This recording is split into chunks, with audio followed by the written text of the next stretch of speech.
Bill, could I get you to quickly comment on this? But we heard a politician in just the last few weeks say something about America invented racism.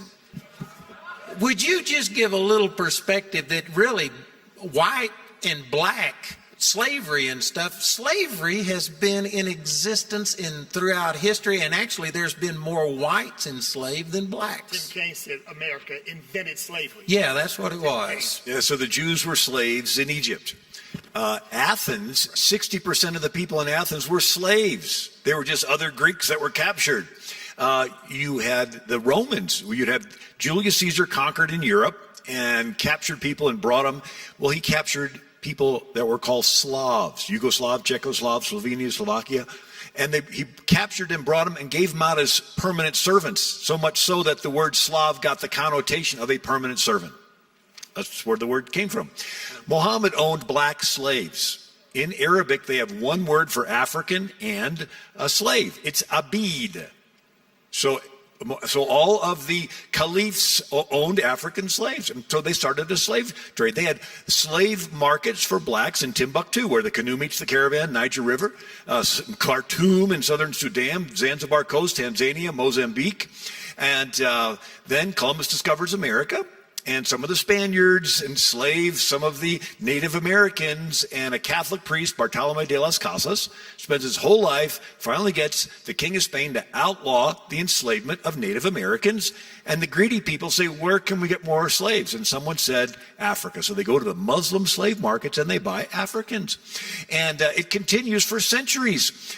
Even David Livingstone, the Scottish missionary to the Congo, writes about how he stumbled across a line of 500 Africans shackled together, being marched through the jungle 1,000 miles to the coast, and by the Arab Muslim slave traders. And if they walk too slow, they just shoot them. And he says you could tell where the slave trails were by looking for the vulture circling.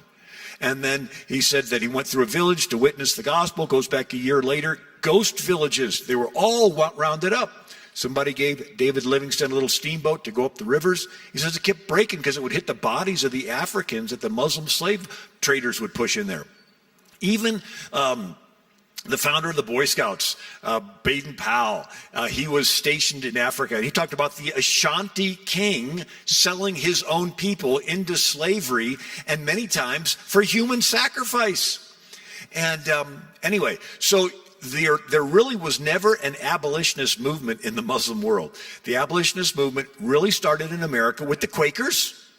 Remember, Betsy Ross was a Quaker, so the Betsy Ross flag is an anti-slavery flag. Betsy Ross, and so the Quakers, and so then Ben Franklin became the first president of the first anti-slavery society in America, and they began to spread Anthony Bezenet's book around, and Patrick Henry read it and says, I can no longer defend slavery. Patrick Henry introduces a bill to outlaw the importation of slaves into Virginia. Washington decides to free all the slaves at his death, and we begin to see this movement going across America. There were 5 groups before the Civil War. Extreme radical Republican North said slavery's wrong, end it now. The moderate Republican North said slavery's wrong, but let's transition out of it over time. Don't put them on the street if they can't even read, teach them a trade. Then you had the neutral that didn't really care about issues of life and human rights. Then you had the moderate Democrat South that said slavery's wrong, but we got to live with it. It's been there for centuries. Just treat your slave nice. And then the extreme Democrat South that said slavery's good.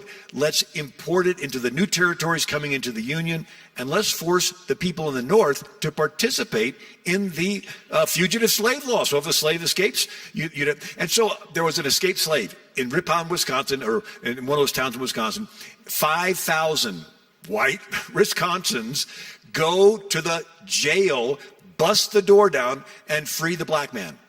And the next year, those guys went to Ripon, Wisconsin, and started the Republican Party, which had 2 planks: eliminate polygamy, which was going on in Utah, and eliminate slavery. One quick thing.